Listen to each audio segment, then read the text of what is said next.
Hello friend, मैं हूं अजय और आप देख रहे हैं सुपर फास्ट इंग्लिश। और आज मैं आप लोगों के लिए लेकर आया हूं एक बहुत ही जबरदस्त वीडियो। फ्रेंड्स, आज इस वीडियो में आपको बताने वाला हूं pair words. Friends, pair words Hindi में हम बहुत ज़्यादा यूज करते हैं, लेकिन क्या आपको पता है कि इसे इंग्लिश में कैसे यूज करते हैं? जैसे बहुत से ऐसे लोगों को बोलते हुए सुना होगा कि वो उसका बहुत बोलबाला है, तुम अनाप शनाप बकते रहते हो, तुम बहुत ढीले ढाले हो।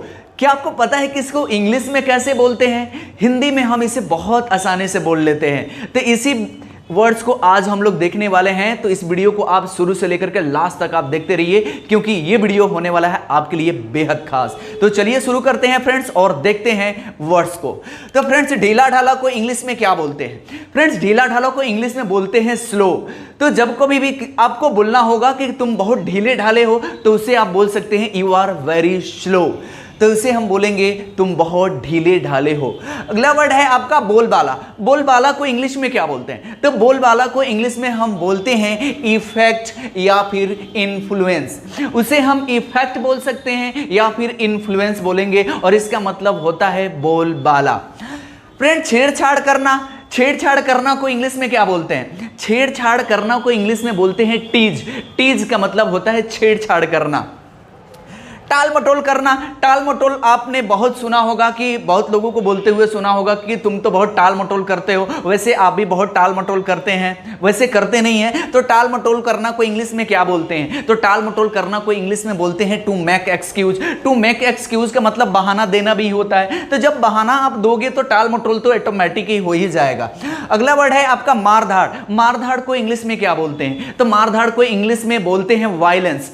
वायलेंस जब होगा तो ऑटोमेटिक मारधाड़ हो जाएगा, तो मारधाड़ को हम इंग्लिश में बोलेंगे वायलेंस। समझ में आया? अगला वर्ड है आपका अनाप शनाप। तो बहुत से लोग अनाप शनाप बकते रहते हैं, बोलते रहते हैं। तो अनाप शनाप को इंग्लिश में बोलते हैं नॉनसेंस। नॉनसेंस का मतलब होता है अनाप शनाप। डोंट टॉक नॉनसेंस, इसका मतलब होता है अनाप शनाप मत बको, मत बोलो। अगला वर्ड है आपका एरा गैरा। वो एरा गैरा लड़का है, वो एरा गैरा व्यक्ति है। मैं एरा गैरे लोगों से बात नहीं करता। तो एरा गैरा को इंग्लिश में हम क्या बोलते हैं? तो एरा गैरा को हम इंग्लिश में बोलेंगे ट्राइब, या तो हम उसको बोलेंगे अनइम्पोर्टेंट पर्सन। तो जब वो अनइम्पोर्टेंट रहेगा, जब उसका कोई महत्व नहीं होगा, तो वो ऑटोमेटिक एरा गैरा हो जाएगा। अगला मैं बात कर रहा हूं आपका जहां तहां। तो जहां तहां को इंग्लिश में क्या बोलते हैं? तो जहां तहां को इंग्लिश में हम बोलते हैं एवरीवेयर। एवरीवेयर का मतलब होता है जहां तहां। अगला वर्ड है आपका चुपके चुपके। तो चुपके चुपके को इंग्लिश में क्या बोलते हैं? तो चुपके चुपके को इंग्लिश में बोलते हैं विदाउट टेलिंग एनीवन। तो आपको बोलना हो जब कभी भी कि तुम चुपके चुपके चले गए, तो क्या आप बोलेंगे? You went without telling anyone. अगला वर्ड है आपका रूखा सूखा। तो रूखा सूखा को हम क्या बोलेंगे? रूखा सूखा को हम इंग्लिश में बोलते हैं एनीथिंग। यानी कि यहां पर anything as a noun use किया गया है, और इसका मतलब होता है रूखा सूखा, यानी कि कुछ भी, मुझे कुछ भी मिल जाएगा, मैं खा लूंगा। रहन सहन, रहन सहन को इंग्लिश में क्या बोलते हैं? तो रहन सहन को इंग्लिश में बोलते हैं लिविंग, और लिविंग का मतलब होता है रहन सहन। Your living is not good, his living is not good, तो हम यूज करेंगे लिविंग का। देखते देखते, तो देखते देखते को हम बोलते हैं with in movement. With in movement का मतलब होता है देखते देखते।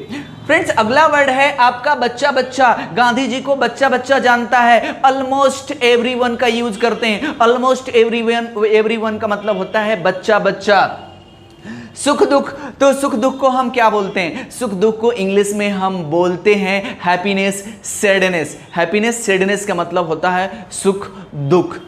अगला वर्ड है आपका ठंडा गर्म। तो ठंडा गर्म को हम क्या बोलेंगे? तो ठंडा गर्म को हॉट और कूल नहीं बोलेंगे, उसको बोलेंगे सडन चेंज। है आपका थोड़ा बहुत। तो थोड़ा बहुत को हम इंग्लिश में क्या बोलते हैं? तो थोड़ा बहुत को हम इंग्लिश में बोलते हैं समथिंग। एटलीस्ट समथिंग का मतलब होता है थोड़ा बहुत। अगला वर्ड है आपका जीवन मरण। तो फ्रेंड्स, जीवन मरण को हम क्या बोलते हैं? तो जीवन मरण को हम इंग्लिश में बोलते हैं लाइफ। जब लाइफ ही नहीं रहेगा तो जीवन मरण कहां से होगा? तो इसीलिए हम बोलेंगे लाइफ का मतलब होता है जीवन मरण। और अगला वर्ड है आपका आदर सत्कार। आदर सत्कार को इंग्लिश में क्या बोलते हैं? तो आदर सत्कार को इंग्लिश में बोलते हैं टू गिव रिस्पेक्ट। तो जब कभी भी किसी को आदर सत्कार करना हो ना, तब आप उसको बोल सकते हैं टू गिव रिस्पेक्ट। तो समझ में आया फ्रेंड्स, ये रहा आज का वीडियो। अगर ये वीडियो आपको अच्छा लगा हो तो प्लीज इस चैनल को लाइक, कमेंट और सब्सक्राइब जरूर कीजिए। For thanks for watching.